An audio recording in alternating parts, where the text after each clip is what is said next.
the last narrows anyway, through the worst of it. You can see it's still low tide if you look at those rocks.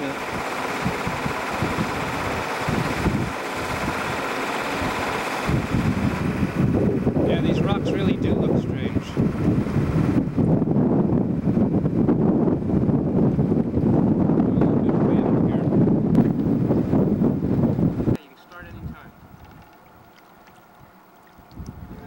We're in Port Burwell